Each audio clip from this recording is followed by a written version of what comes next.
I'm a true foodie. Foodie from my heart, from my soul, from everything. Most failed startups happen in the restaurant space. My vision is to serve a 1,000 rupee meal to 100 people than serving a 100 rupee meal to 1,000 people. It is very important when we talk about Sattvic food to talk about the temple cuisine of India itself. This particular business has to be run by passion and not by professionals. I don't believe in cookbooks and recipes and measuring.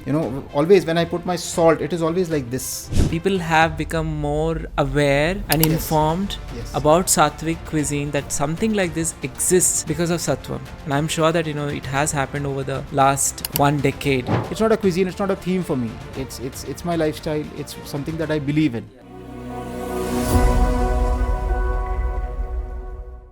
Hi everyone, I'm thrilled to bring you this episode of Aadiverse Trailblazers featuring someone I have known for over a decade, Chef Aditya Fatepuria. We both share a deep passion for Sattvic food, and it's always exciting to connect with a fellow entrepreneur who believes in the Sattvic lifestyle and embraces this unique culinary tradition. In this episode, we'll explore Aditya's transformative journey and the success behind his fine dine restaurant chain, Sattvam. It's a place where you can find exquisitely curated recipes offering authentic, wholesome, and soul-nourishing Sattvic cuisine. So join us as we explore the inspiration, challenges, and recipe for this incredible Sattvic venture.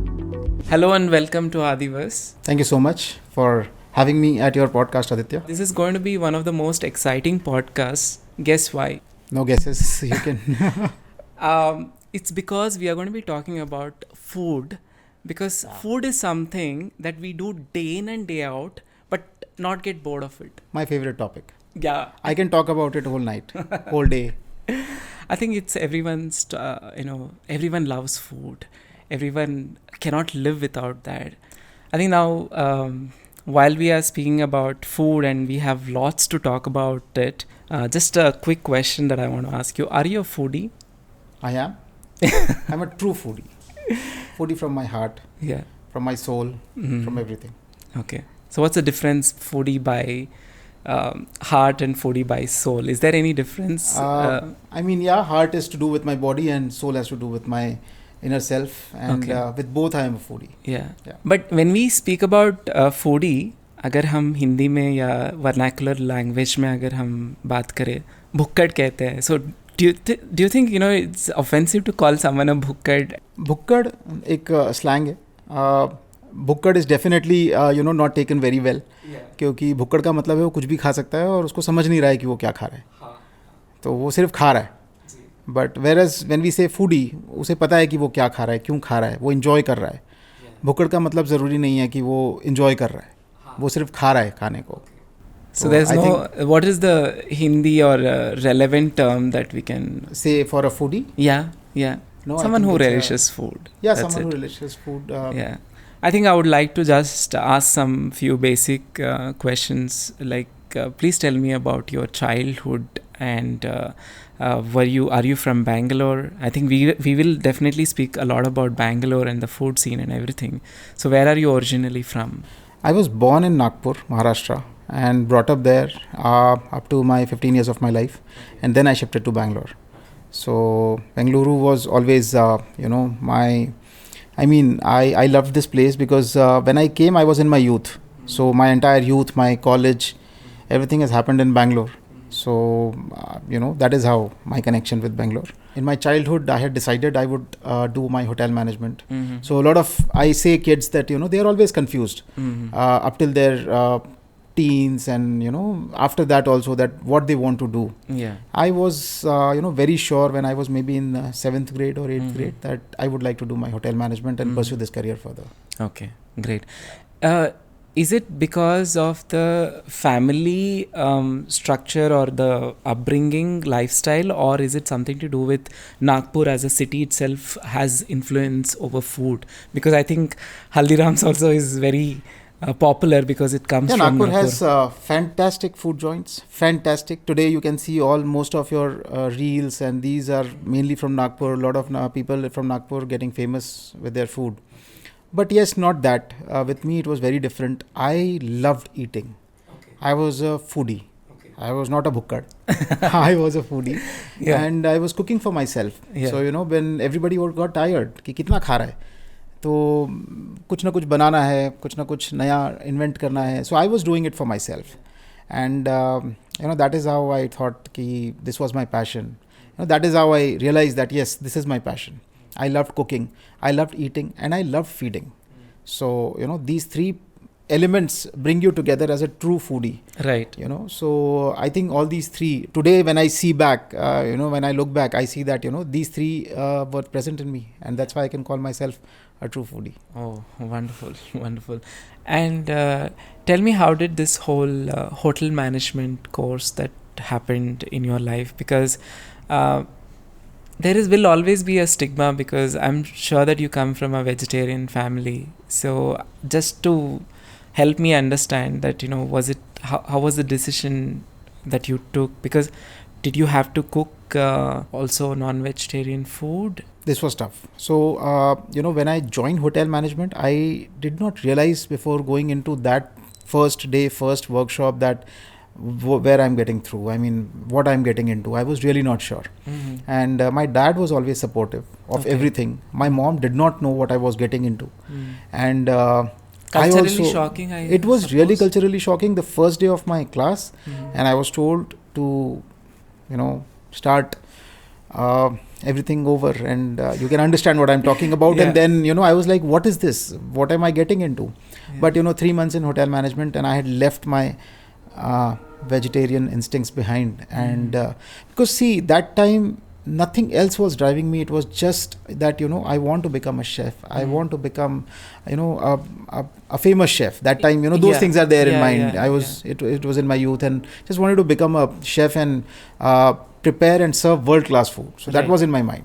Right. So I was not thinking about anything else that time. So I got into it. I did it to my best, to an extent where, I was a very, very low, I was a mediocre kid in my schooling days and my upbringing days in terms of my studies, my schooling. But then in hotel management, the 3 years of my hotel management were the best years of my life. I was there in my college every day. Which college did you go to? I did it from IHM Bangalore. Okay. Yeah. So, and then, I came out with flying grades from there and good placements and everything. So, because I loved doing it. See, that is something I loved doing it. Whatever I was studying before that, maybe I didn't enjoy doing it. So, I was not good at it. But when I did my hotel management, yes, that was very different from me. So, yes, of course, I had to cook meats. I did that. And I was not allowed in my uniform, everything inside my house. So after finishing my college, I was supposed to come home. We had an independent house, and I was there was a servant quarter where I was supposed to go, change my clothes, and then enter the house. My knives were not allowed inside my house. My kit was not allowed inside the house, because mom used to, looking at me, she used to start puking. It was that bad. Psychologically, I think there was some kind of... Yeah, it was a cultural shock. I had to take bath, and she used to just come and, she used to look at me whether I'm completely now, I've purified myself to enter the house. That is how it was. So the day I used to have kitchen 3 days in a week. And those 3 days of my life, in that week were very tough, especially for my mom. But still, I think, they did support you. They did everything to support me. I cannot forget that. Dad is not there anymore, but I can understand, what he did for me. Only a dad can do it, and only a son can understand it. And how, where all you worked? I had a brief stint with Windsor Manor Hotel, the ITC hotels. Okay. Although I got placed in some 3 different hotels, but Okay. very brief stint with ITC hotels, and then got picked up. Yes. So now let's come to the interesting topic. How did you get introduced to the Sattvic cuisine and food? I'm sure that it's a part of your home culture and everything, but as a profession, I would love to understand. Yeah, I would like to take some names here. Everybody has a godfather in life. I had one, Mr. Ashish Kulkarni. I would like to take his name. So he introduced me to ISKCON. And, after my dad had left. He was taking care of me, and he thought that he had come. I had a cafe when I was in my college. I used to run a cafe with my friends, and he used to come to that cafe. And I think somehow it clicked with him. This is in Bangalore. This is in Bangalore. Okay. I used to have a cafe in Sahkar Nagar, and somehow it clicked with Mr. Ashish Kulkarni, and then he said, why don't you come and meet me in ISKCON? And he was doing some animation movie for ISKCON during those days, and I went and met him. He introduced me to one Prabhuji, a monk from ISKCON, my boss, whom I owe a lot to him, Mr. C.C. Das. So I met C.C. Prabhu, we call them Prabhuji. So I met C.C. Prabhu, and suddenly everything clicked with him. Initially, when I was meeting him, I was not sure why I'm meeting a monk and why ISKCON, and I'm from a 5-star background and everything, and the vision that I saw in that man, it drove me crazy. I have met many hoteliers, during my interviews and other, brief stints that I had with hoteliers when I used to be in Rotas and other things. But, with CC Prabhu, it just clicked instantly. And I decided that day there itself that, okay, I'm joining him. And I joined him. How wonderful. It was just, no conversation, no big discussions, nothing about my pay scale, nothing. Just, he said that this is our vision and this is what we are hiring for you for, and we wanted somebody from, a prestigious institute working in a good hotel, but again, with a vegetarian background, so that we can bring you back to that. It is easier for a person who has been vegetarian all his life to come back to, because I was a non-vegetarian maybe for only those 3 years of my hotel management, but and maybe 1 year of that brief stint with Windsor. After that, as soon as I joined ISKCON, again it was very easy for me, and that's what they knew, I think. See, they were my boss knew it really well. Should I say that it was your calling? You can say that. You can absolutely say that. I can, when you are saying, I can realize it was my calling. Now let's understand more about the connection with the Sattvic food itself. Yes, you got introduced, but I'm sure that it is a process, it is a journey. It was somewhat easy because, see, my house, we had, in our Marwari houses, we hardly have this onion, garlic, cooking. Meats anyways is a taboo. We don't, meat is something that we are away from it.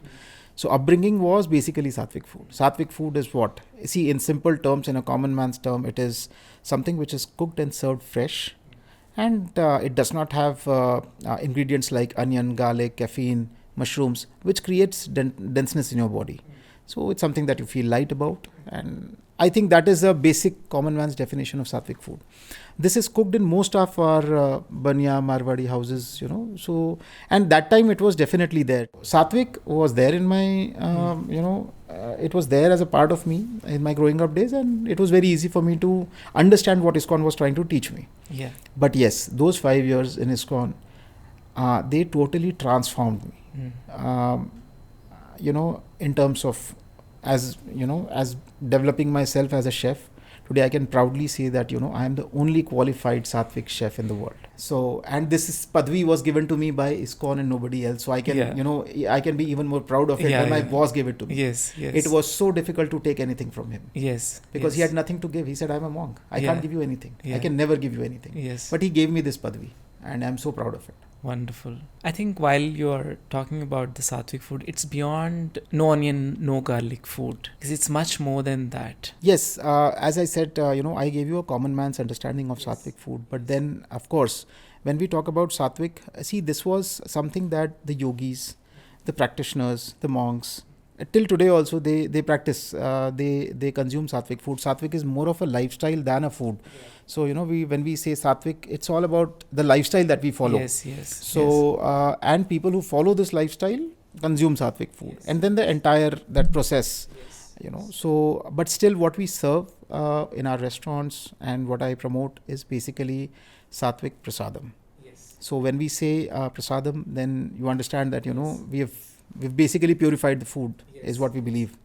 So what we serve is Sattvic food, which is offered to Krishna and then served as prasadam. So you stayed for about 5 years in ISKCON. Yeah, about 5 years. ISKCON Bangalore. Yes. Name of the restaurant is The Higher Taste. So basically I was hired. First of all, they didn't know why they are hiring me. They wanted to serve prasadam to a larger audience. Yeah. And when I went there, they told me that, we have some restaurants, we have some food courts and everything. My version was that, look, Prabhuji, I have come from a 5-star background, and my vision is to serve a 1,000 rupee meal to 100 people than serving a 100 rupee meal to 1,000 people. Okay. So, and that's how I disconnected with all the other smaller things. They were large enough, but then for me, getting into that was a little tough. I always had that idea of a fine dine, lavish, very artisanal, exactly, very gourmet.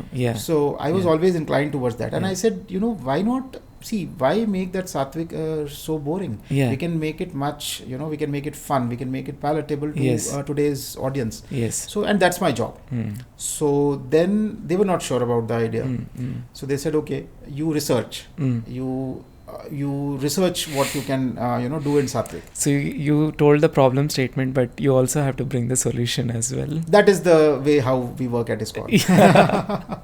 So once you go with the problem, you're supposed to get a solution, because they always believe that Krishna is the guiding factor. And then we all believe in that. So I had guidance from Krishna, and it was very easy for me. So then I started my research. I went to different temples. ISKCON sponsored me to go to various temples. Jagannath Puri was the epicenter, where I stayed for a longer time, interacted with the Pandavas. And I realized that, okay, everywhere food is basically localized with the local ingredients, with the local style, lifestyle.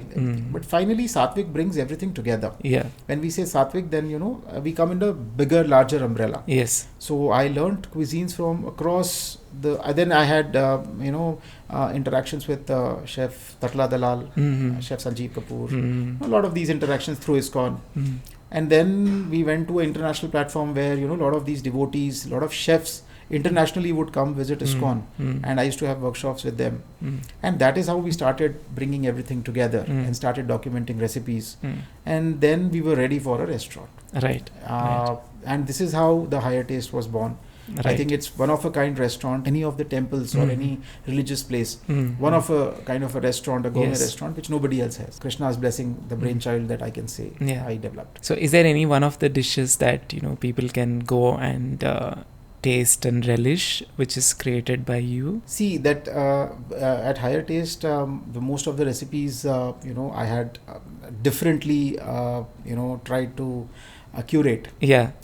Few that I remember, because I have never used those recipes after that. They have been left to the Higher Taste and for them to use it. But the few of them which became very famous was one of them was the pan ice cream that we used to serve. I remember eating that. It is a Sattvic pan churned ice cream, freshly made, and which became really, really, today if it was, if this was the age, it would be viral. So it was that going down well with our customers and clients and devotees who used to come to the temple. I make sure to order one whenever I go there, because I think in terms of, desserts, that is something that I always loved. So that is something I remember that I created, and, it went very viral during those days. But yes, of course, there were many other dishes that were created only for the Higher Taste, and they still remain with them, and I think it is doing fantastic. So now I'll come to the most interesting and important topic of your life's journey itself. That is your restaurant brand, that is Sattvam. So here, there's another name that I would like to take, Arvind. So me and Arvind, we met during my ISKCON days. I used to manage the entire, the restaurants and the operations and all, and he was taking care of sales, marketing, and business development, etc. And that is how we met. So basically, what happened? I decided that I want to do something on my own, and I resigned from my job at ISKCON, for which my initially Arvind and then my wife supported me. My wife said, "I'm earning. So, you can always, start something that you want." And, I had that, that support, that I didn't have to think about where will that income come from, because my wife was earning. She was earning better than me. So that is how, I decided to take that plunge of Sattvam, and I moved out of ISKCON and then thought of what should I be doing. I started caterings. I did a lot of caterings that time, because catering was something that, without investment I could have done. So I used to hire material here and there, and somehow, So I started caterings, and that is how I could manage some money of my own. And then Mahavir plunged in, and Arvind came in, and so I can say that in the beginning, Sattvam, there are 5 elementary things which supported me. How we came together. One is Arvind, one is Mahavir, one is my wife, one definitely my daughter who was born when Sattvam was born, and me. The 5 elements that came together and Sattvam was born. So this is something that I just can't forget. That's wonderful. I mean, I'm getting goosebumps while I'm hearing this out. You didn't want to deflect from the philosophy behind this whole culinary. Yeah, because I had started following this entire, it has got imbibed in me totally. And it was not a theme anymore for me. It was it's not any cuisine at all. It's not a cuisine, it's not a theme for me. Yeah. It's my lifestyle, it's something that I believe in. Yeah. And I wanted to be very true to what I was doing, and true to my customers. Yes. I also wanted to serve and let people know that yes, this is very exciting. People moving towards all Rajasic and Tamasic food.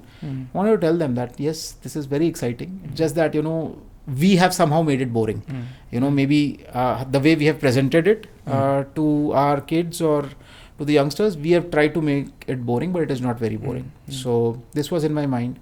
I wanted to serve good food, not think about any cost, profit, not much about those things. Yes, of course, when you do business and you borrow money from here and there, and there's one more name that I would like to take here. My first partner, because we wanted money. I mean, me and Arvind, both with that background, we wanted money, and we wanted huge money, because I always believed, as I told you initially, I believed in something which is grand. Something that feels like you are in a royal dining atmosphere. I didn't want to start something small, and which I don't believe at all. I wanted to start something big, and Sattvam was big that time. When we opened that kind of restaurant, 10,000 square feet, so we took a plunge. So we wanted money, and that's how Mahavir Jain came into picture. And he said he will partner with us, and he will initially sponsor some money, and that we wanted. He played a big role in Sattvam, although he decided to move out when we started growing, and he said, "Ab aapko koi zarurat nahi hai meri, kyunki you have done really well now." So on a very good note, he moved out, and me and Arvind continued from there. But then yes, he was very important when we started Sattvam. So I cannot forget such names. When we talk about Sattvam. Yes. Now I'd like to just inquisitive to know about where did you get the inspiration from for the ambience in itself. Let's talk about it. See, when we were thinking of Sattvam, we were thinking of Jagannath Puri. Jagannath Puri is the epicenter of Sattvic way food, as you know. Sattvic is something that Jagannath Puri has. That place, that kitchen, which we say that that kitchen is run by Lakshmi ji, and she's the goddess who takes care of that entire kitchen, that kshetra, and those cooks. That is what inspired us. Biggest kitchen of Sattvic. For today, those 350 chulhas and the pots cooking over them, the 9 pots, the one that on top, everybody knows about those things. So that inspired us a lot. I stayed there for quite a few months, and with those pandas and everybody, and had I was fortunate to see the kitchen and everything. So that is when I realized that yes, this is the epicenter of Sattvic cuisine. Anything that has to do with Sattvic has to come from here. So that is how, if you see, you will see a lot of Jagannath Puri elements in the restaurant. We have done it very subtly. We had Jagannath, Baladeva, Subhadra, everywhere. The motifs are there. Then all my food that we prepare is offered to Lord Jagannath, Baladeva, Subhadra Maya in our altars, and then it comes to the buffet. We have Shankha, Chakra, Gada, Padma, these elements all around in the restaurant. Done very subtly, but yes, these are the only elements I can say are there in my restaurant. We have nothing else. Yes. But that itself, gives you that, feeling of, divinity. Yes, it's very divine. I wanted that feeling when I enter my restaurant. It should be very divine. We have kirtan playing in my kitchens. We have very soft instrumental kirtan playing in the dining area. So even the consciousness of my staff, my team, when they are cooking, when they are serving, has to be Sattvic. So that is what we really focus on, and this is something that we didn't have to do much. It was there both in me and Arvind, and then somehow it just got manifested. Exactly, that's the right word. So did you have any challenges while you started out the restaurant, or was it an easy go, because since you already had figured out most of the things? Because being an entrepreneur hits you differently. Challenges are there, but I don't see many big challenges here. It was a very smooth transition. I think, as I say, always say that there was somebody, a superpower, always there with me, blessing me. That's why there was not a big challenge, nothing. It was very smooth. I decided imagine a person with earning a small salary somewhere, coming out and opening a restaurant worth crores in that posh area with that kind of massive place. So this I didn't do. This happened. I was just destined to do it. This is what I feel. You did not choose Sadashiv Nagar, which is one of the most posh areas in Bangalore, as your first. It happened. We wanted to open in Koramangala. We wanted to open in Indira Nagar. Yeah. We were looking for places there. Yeah. And suddenly this happened. And there are stories. This just happened. Yeah. Yeah. And we always feel that this is a blessing. It just happened. Yeah. And today also, when we find a location, we do our basic due diligence. We have certain parameters, and then we leave it to Krishna to decide. He decides it further. Let me move on to the next set of questions. It is very important when we talk about Sattvic food to talk about the temple cuisine of India itself. Yes. So I just want you to share any of the experiences, or the food, the differences, the cuisine. See, what happens is, food-wise, as I said, food is very localized. The ingredients that you get. So how this entire the civilization, as you know, that it starts with a river, a temple coming near a river, and the civilization around. Yeah. So civilizations always were around a temple, and temples were serving only Sattvic food. They were the epicenters, that served only Sattvic food. They used to, so whatever the locals would produce there in those areas was, whatever could qualify as a Sattvic ingredient, what was made into a preparation and offered to God, and, served as prasadam in those areas. Cooks were mainly, from the temple, the priests, and around those, those seva kartas and the dharmadhikaris of the temple. They were the major cooks, and they would prepare the dishes, and it was served. And then that is how I think, with the few books that I have read around it, that is how I think that the entire, the food, the culture, the everything that started. It started, of course, with temples, is what I personally feel, because, to the history that we can date back to, I'm not sure before that, but it was always around a temple that the civilization would come, and they would eat whatever was grown locally. So that's why maybe the more of green chili, and it always, we have acquired a lot of things, because in Jagannath Puri we don't use any of these vegetables which they feel were not a part of our culture, like they don't use green chilies, they don't use tomatoes. So they don't use all these things, whereas this is the integral part of our food today. Yeah. So I think this is something that was grown locally, used in those, and that has become a tradition now. So this is personally what I feel, that with temples that we have developed our culture, our cuisines, and our entire surrounding. Yeah. Yeah. Yeah. So that's why more of South is always they've been they've used they've not been invaded too much. South has been able to preserve their very cultural heritage protected. And everything. So that's why they have these 5 elements where the spicy, the kara, the holi, everything is the sweet. All the 5 elements come together and prepare food. So all foods that you see in South today are around those 5 elements. Yeah. So, but in North it was different. We were, again and again there was a lot of invasion, and maybe we changed a lot of things, a lot of cuisines, we adapted a lot of food from outside. Although we tried to make it to our, like our lifestyle, whether we were vegetarians, whether we were Sattvic, whether we were, whatever lifestyle that we were following, we were adapting those cuisines to our, and now they have become an integral part of, like, there are so many discussions. Samosa is not ours, samosa is ours. These are the discussions that happen. Yeah. Nobody knows. Idli is not ours. Idli is somebody else's. It came from here, there. Yeah. We don't have any record as we don't such. have proper records. Yeah. So what I see is that South, yes, whatever we are making, I think it belongs to us because we have been preserved, we've been protected all throughout. Whereas in North, whatever we are preparing is much more of an adaptation. Okay. Yeah. Okay. Do you have any favorite food or something that you have imbibed in your restaurant as well? The puliyogere from Melkote. Nothing can beat it. The sakre pongal that I get there, the puliyogere that I get there. So these are the two things that I, you can wake me up from my sleep and then you can say that you got prasadam from Melkote, which is puliyogere and sakre pongal, and then so that is something that I just can't. I think that we need to be more little more tolerable or towards the palate that we have. So all food are being a foodie, I can say that any food, any cuisine is fantastic. Yes. How's the Bangalore scene though in terms of the food industry in itself? It has grown multifold pre-COVID to now. See, I see this restaurant industry is driven by two factors.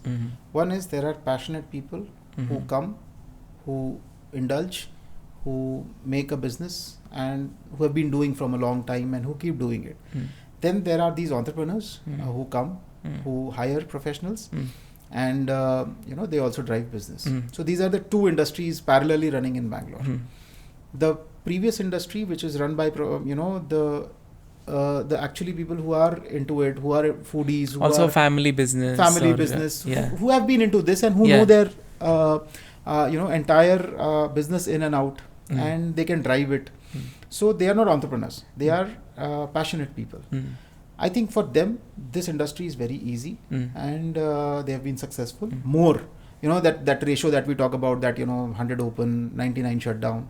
That's true. No, that's not true for the people. But what would be the percentage be?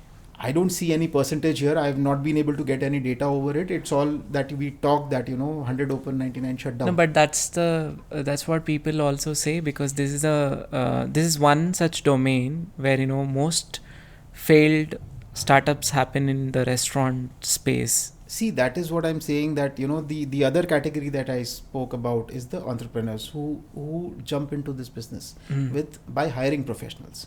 So nobody has skin in the game. Entrepreneur has money in the game, and the professional that you have hired has nothing in the game.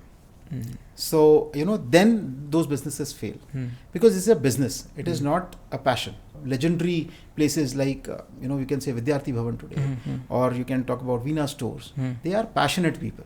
They will never close down. They will never go out of business. The CTRs, no matter how many branches he opens, he'll always do business. Those businesses are driven by passion. Somebody had passion in their family and they are continuing that.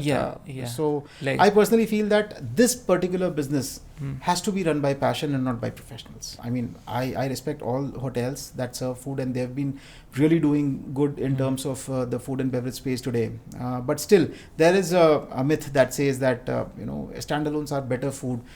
Our local joints are serve better food than a 5-star hotel. Why? Because there it's a professional who is driving it, and here it's a passion which is driving the food. So I personally feel that when this business is done with passion, you will never fail. But if it is done as an entrepreneurial business, then it might fail. And I think that is what is happening today. Because I see restaurants. See, where are restaurants today? Where are food joints today? What you see is microbreweries with similar food. I think, I respect everybody, but what I'm saying is that we had legendary people like Arvind Chowdhary, who was opening restaurants after restaurants, theme after theme, and today you had to go here, and tomorrow you had to go there, and third day you have to go there, because you were having different experience, different cuisine, different ambience, everything was different. Today, wherever you go, it's the same. Either it is how you differentiate, 400 seater, 800 seater, 2000 seater, 3000 seater. This is how you differentiate. So when you differentiate a restaurant by the capacity, you don't talk about food. You don't talk about whatever they serve. You're just talking about the capacity and the party scene there, and then it is not a restaurant. And today, what we Bangaloreans I think are missing, or the old Bangaloreans maybe, what they are missing is the restaurants. And we need entrepreneur like Mr. Arvind Chowdhary to come and start a few more restaurants now. And the restaurants Yes, when I say restaurants. yes. I think that way, if you see, chef-led restaurants have better chances of surviving. If it is driven by passion, of course, yes. Yeah. But then if the chef has investor behind who says that, I want the ROI tomorrow, then of course, it becomes tough. Yeah. But also it's about sustainability, right? Because until and unless you don't make money out of it, it is going to be, because every restaurant that starts, unless you do not have the gestation period, how many years? Like 2 years at least? See, if you believe in core food, I've not seen Sattvam under a gestation. Really? Yeah. The day we start, it is a operational break even for us. Today, my first billing happens. From today, I am under a operational break even. I don't put a single rupee after this in my restaurant, in the ventures that we have started till today. So there is no gestation as such. But yes, when we jump, even when I was opening my 4th outlet and now when I am opening my 5th, when we jump into it, we make sure that we have enough money to sustain for 6 months after opening. And this is the biggest mistake that entrepreneurs make today. I always say that one, don't start small. Either you start a hawker or start a restaurant. Don't start small. I will start a cloud kitchen. Somehow I will try to make money and then I will open big.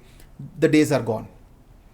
You don't make money out of it. Yeah, I think because the aggregator system is so stringent. See, nobody knows you on a cloud platform. Yeah. Suppose you open Aditya's Kitchen, for example. Who knows what is Aditya's Kitchen? How would he order it? Then you are supposed to give discounts to come on top. You're supposed to take advertisements to come on top. How do you make money? And the day you stop that, you again don't make any money. Yeah. So, absolutely. People starting small, I would say that, this is not something that you should start small. Either you should start a hawk, street hawker, you start a vada pav stall, you will do fantastic business. You start pani puri, you will do, it has to be good, of course. Yeah. It has to I be understand good, that. Yeah. But you will do fantastic business. Otherwise, if you're opening a restaurant, open it with big pockets. Okay. A good theme, a good, and basically your chef. I always feel that the restaurant, that 80% of your entire core is your chef. He should always be, a part of your deal. He should always be a part of your deal and not your employee, is what I always believe. And if these two things are taken care well, you have enough money to sustain for 6 months or 9 months, and you are serving good food because your chef is very passionate about his food and you have selected a right guy, nothing will go wrong in this industry. What do you think sets Sattvam apart from other restaurants in this competitive market? See, as I said, Sattvam is not a business. When we started until today, we believe that, it was something that it came out of passion. We wanted to do something like this. And competition, I don't see. Where is the competition? Restaurants, I don't see any competition. Today, you go to one restaurant. Tomorrow, definitely, you would not like to go to the same restaurant. You would like to go to another restaurant. So, a customer comes to me only after 6 months. And after 6 months, he finds my restaurant as fresh, as new as he found it 6 months back. And, that is the rotation of a guest. So then it is not about competition in restaurants, I personally believe. I think any hotelier would agree to me here that it's not about competition. We are not competing with each other. We are providing a different cuisine, a different experience, a different environment to the guest.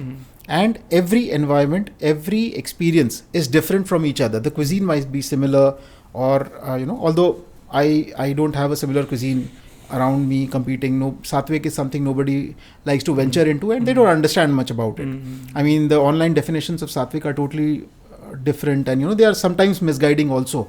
So, as such, directly or indirectly, there is no competition. Also, I don't believe in competition. So you don't have to, put an extra effort towards creating that brand loyalty and all. Do you think that exists in restaurant space? industry? I personally feel there is no brand loyalty as such. And it's all about what you're serving them, how the experience is. Today, your experience might be fantastic with me. If you start coming every day, it will diminish by 5th or 6th day. So, and then you would not like to come to my place. It's like eating death by chocolate. Yeah. That you eat once, you are craving for it, and then you eat once, you don't feel like eating it for another, maybe, you decide that I will never eat this again. Yes. So restaurant industry is similar. We, we believe that guests should come only after a small gap. We always believe in that they should not, they should come after a gap. So they have, although we have a lot of patrons, I have one guest, I can remember him. I remember his face, his name, which I would not take here because I don't know, I've not taken permission from him. Last time when I met him, this was 4 years back, and he said he has counted that he has come to my restaurant 72 times. So, now that guest, when he enters my restaurant, he gets more attention than anybody else would get in my restaurant, with my staff, with everybody else. He just walks in, he has his food, he enjoys his time there, he knows all my staff better than me, and he walks out. So, we have such loyal guests also, but very few. Okay. Yeah. Mainly Sattvam is for celebrations.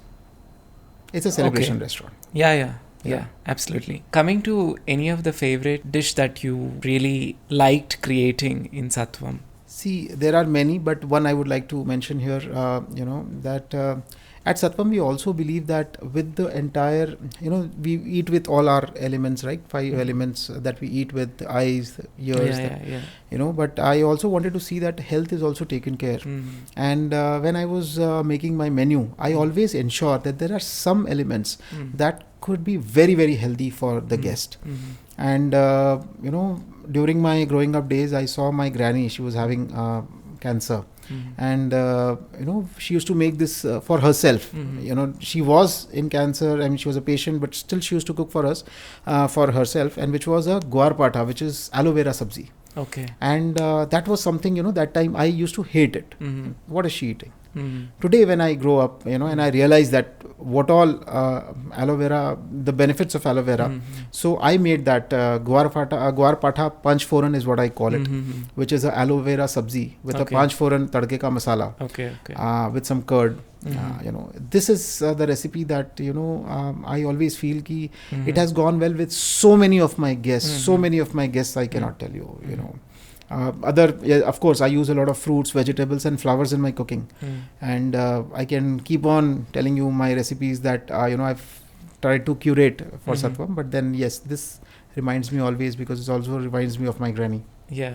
Is this an ongoing process? How often do you create new dishes? Do you get time? I get inspiration every day. Recently, I was in Barsana and, I was having the food in the rasoi there in Barsana. I got opportunity, Radharani was very merciful, and I got an opportunity to go to the rasoi and have food there. Right.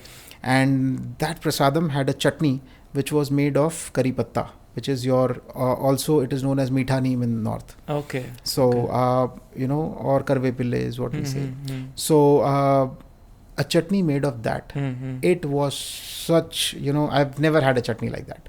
So I came, I made that chutney and served it to my guests, and everybody was gung about it. It was such a hit, instant hit with everybody. Right. So today that has become a part of my menu. So similarly, whenever I travel, I went to Kashi. I had the chaat from Kashi Chaat Bhandar, which was a tomato ki chaat. Again, an instant hit with me, and I started giving it to my guests here, and then they, they loved it. Okay. So it's always a process that, we see somewhere something good about it, and I like it.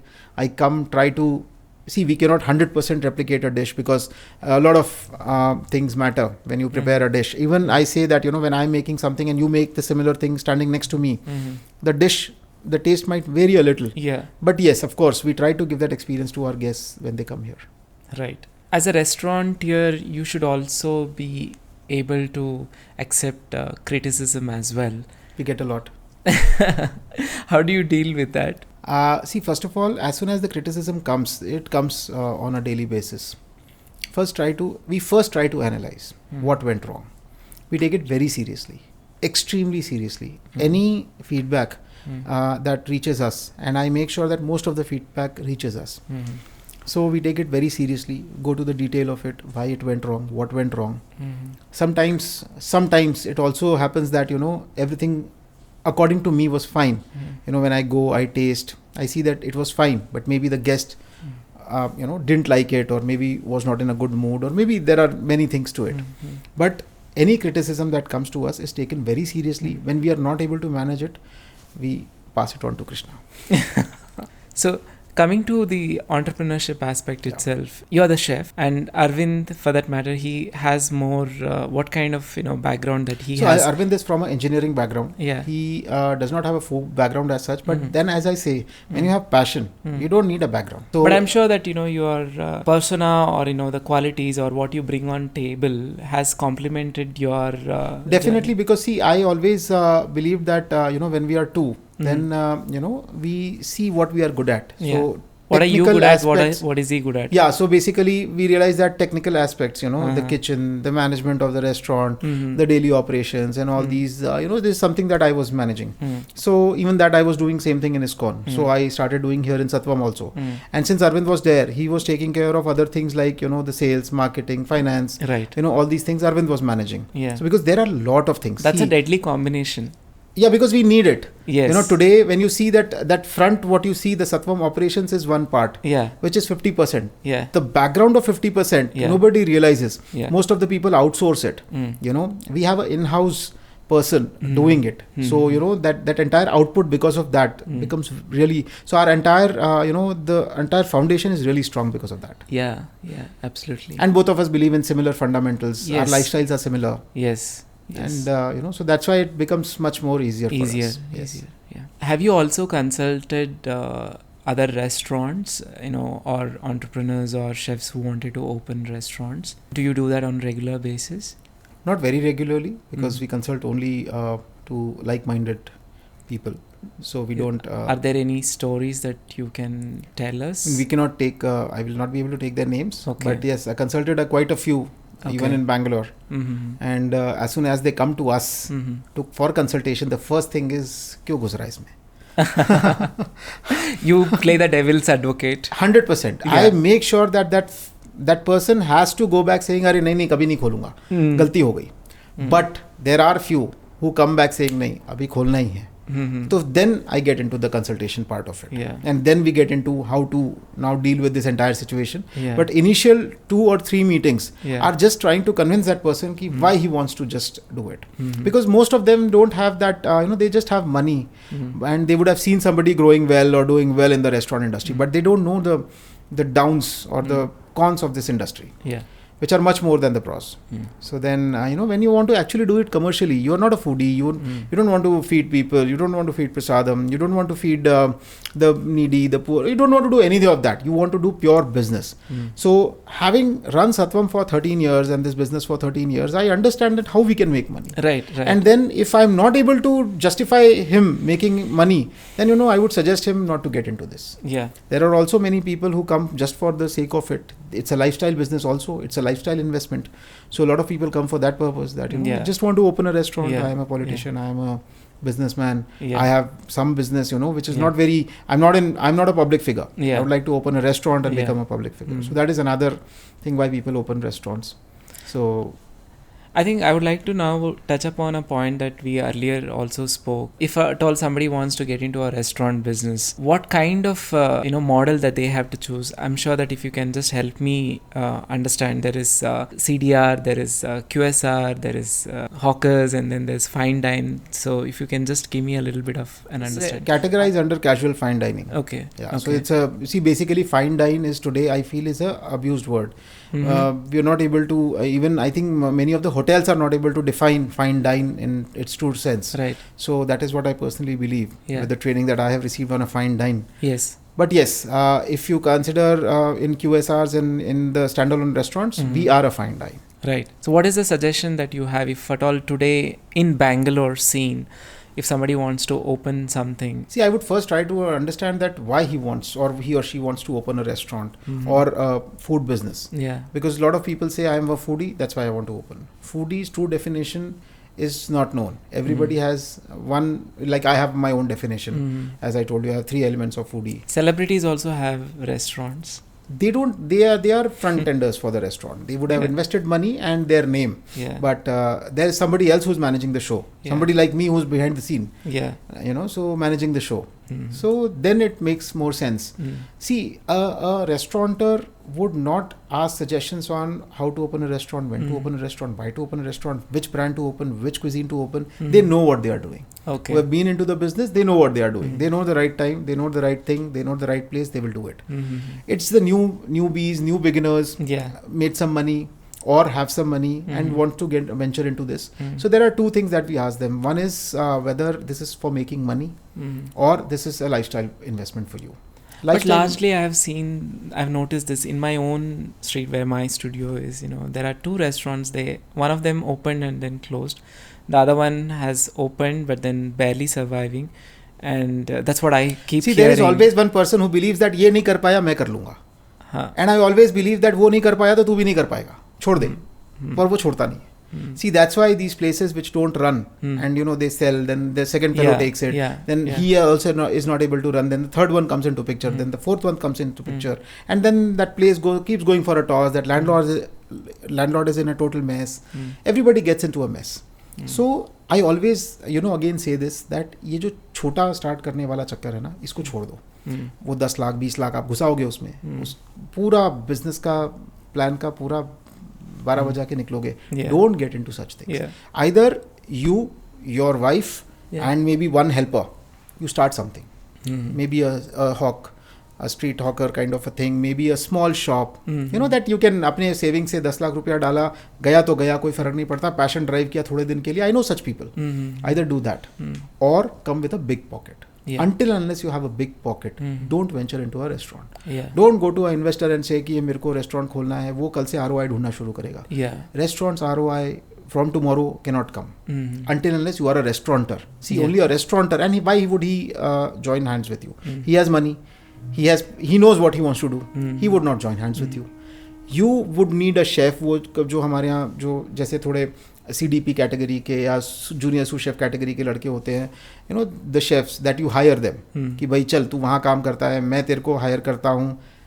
You can't run a restaurant with that kind of staff and right. So and people are mostly trying to do that. They are all losing money. They are all losing. I see so many groups every day. One restaurant is on sale and there are 10 people who message him, I want to buy it. He couldn't make it. Why you want to get into that grave? But then people are getting into it every day, losing money. And I don't know who's enjoying this. Everybody is losing. The landlord is losing. The staff is losing. The entrepreneur who's got into it is losing. The fellow who already lost is already lost. Everybody is losing. But then there are newer and newer and newer people getting into this. So this is our restaurant scene as of now. And I really, I feel pity for this. With all the exciting journey that you've had, I was walking towards that corridor at Sattvam and then I saw your wall is filled with, mementos and you have won so many awards consistently. I think it's from the Times Food Awards. Times Food Awards. How was the feeling though? The first one was very exciting. Okay. It was very exciting. Which year was it? 2013. That's when you started the That's restaurant. when we started and then December we received the award. Okay. So March we started and December we got our first award.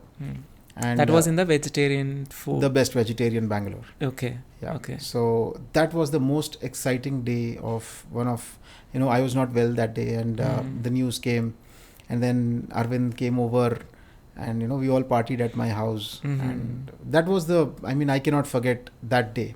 Okay. After that it has been consistently we have been receiving for several years I believe. Yes, out of the 11 years of operations or totally of Sattvam, 9 years we have won this award. Wow, that's a huge track record for any restaurant. I would say. And I would like to add that even Hyderabad, we opened it last year and last year itself, the first year of operations, we got the first best vegetarian award. Congratulations. Again for Hyderabad. Congratulations. Yeah, I think that's why I say driving passion and driving a business are two different things. You definitely deserve that trophy.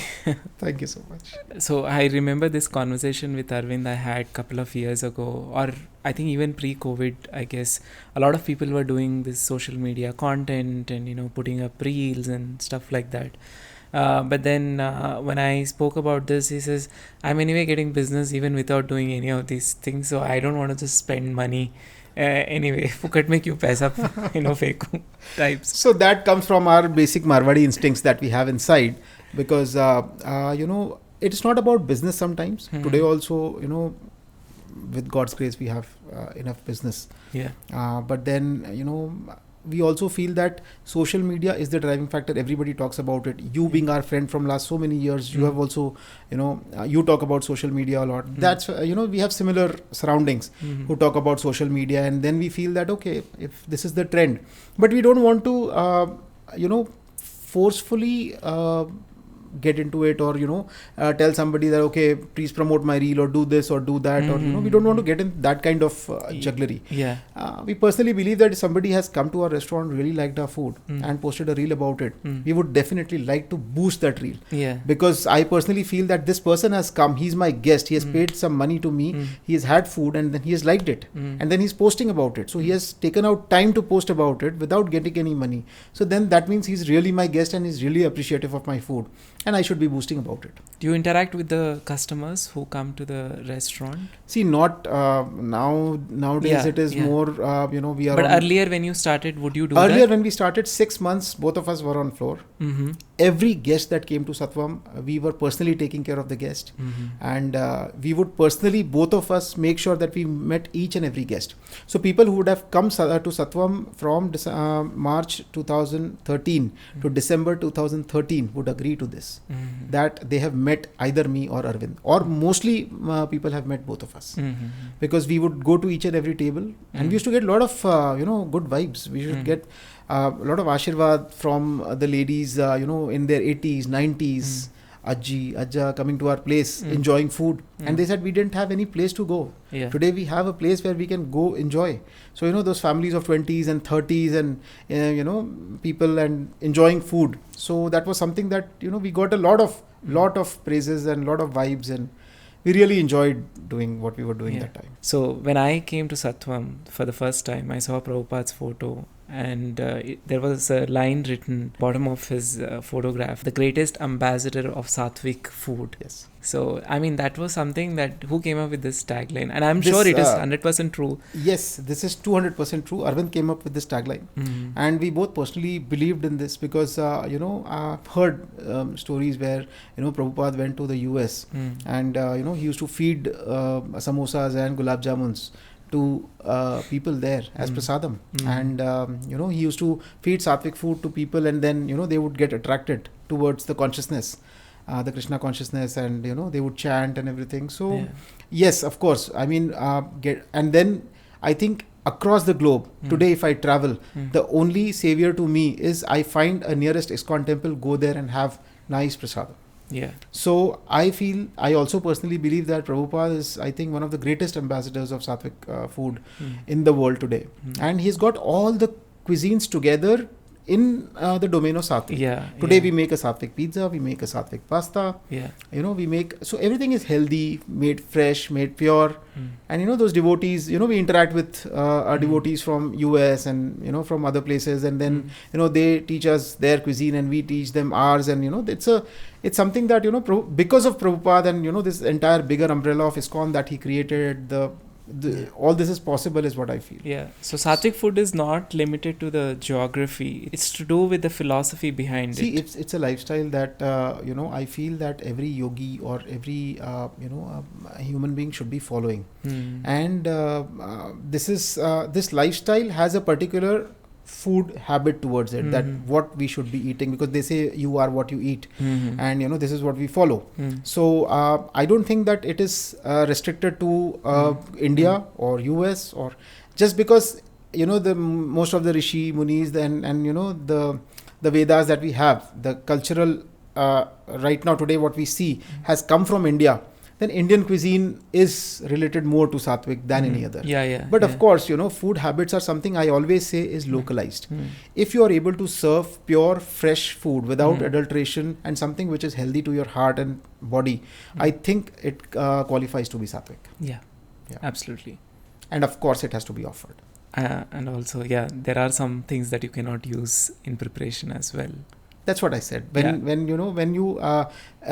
So the ingredients that creates denseness or tamas in your body, you don't use them. It should be and avoided. That's how it qualifies to be Sattvic, of course. So there are two things that I want to talk to you before we bring this to an end. The first thing is, how do you envision Sattvam in the next coming decade, or few years from now? You have already opened 4 outlets successfully, and then it's been running so vibrantly. So what is the future plans that you have for Sattvam? Sattvam has been organically growing, on its own. But right now, what we feel is that it will be a little more faster with the kind of acceptance that we are getting. Recently it was opened in Hyderabad, and the kind of response that we got for Sattvic cuisine in Hyderabad. I feel that the need is everywhere. There are takers everywhere. You're serving pure fresh food. And there are takers everywhere in the world. And the vision is to take Sattvam globally. You never wanted to run it as a QSR or, offer that as another branch to it. Like, malls have become one of the centers to, offer these food joints and stuff like that. You've never thought of doing something of that sort so that it is more accessible to people? And see, mall, as a philosophy, I never believed in a mall concept for a restaurant as such, because the rentals are very high. You don't make business in a mall. It is more for a branding purpose.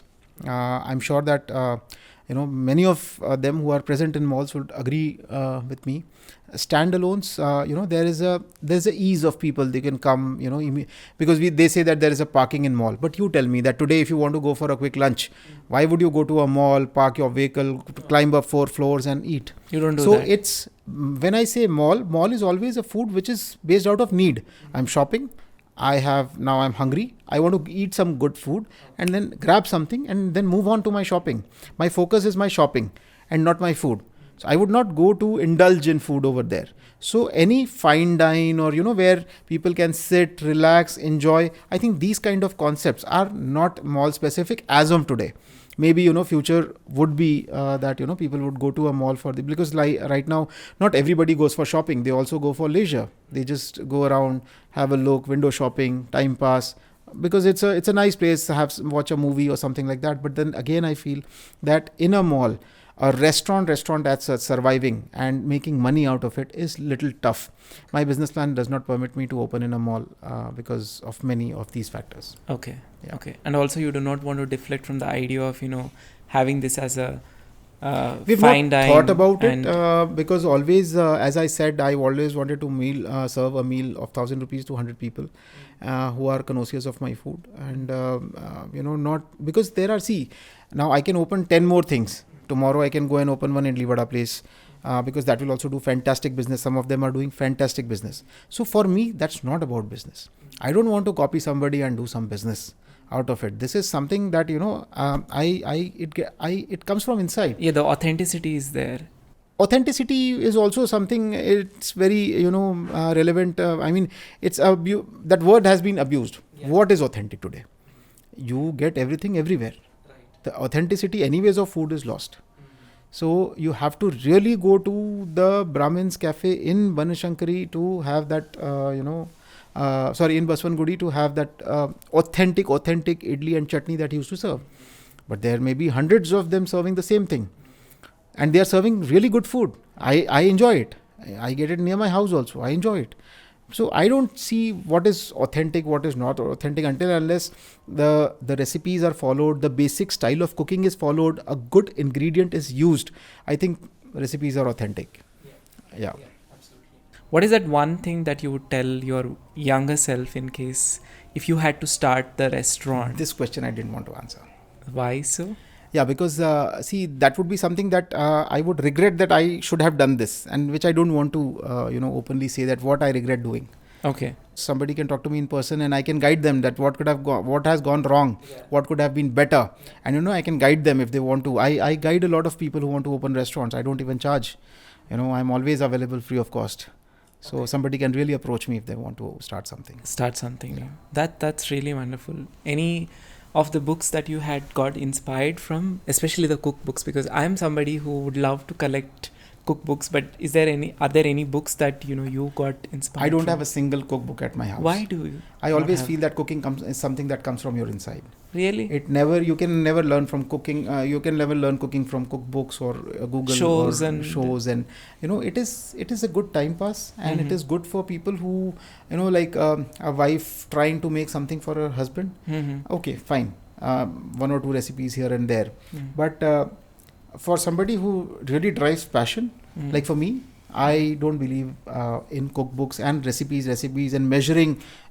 Always when I put my salt, it is always like this, and it is never like 1 teaspoon.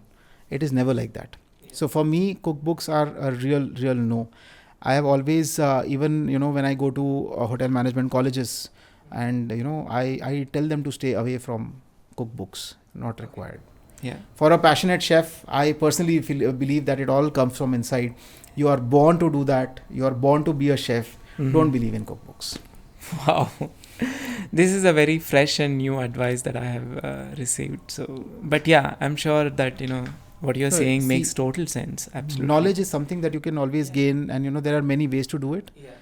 But following recipes to the millimeter and milliliter of it is something I don't believe. Yeah. And Absolutely. cookbooks, more than cooking, they teach you about this. That how to follow a recipe. And if you follow somebody else's recipe, then I think you're not a chef. So on closing notes, do you have anything to say to our viewers? And I'm sure that I would like to definitely say that please do visit Sattvam restaurant. It's one of the best Sattvic cuisine restaurants out there, which is, I believe that we don't have such kind of outlets anywhere in India. We don't have. So this is something that you have beautifully created along with your friend Arvind.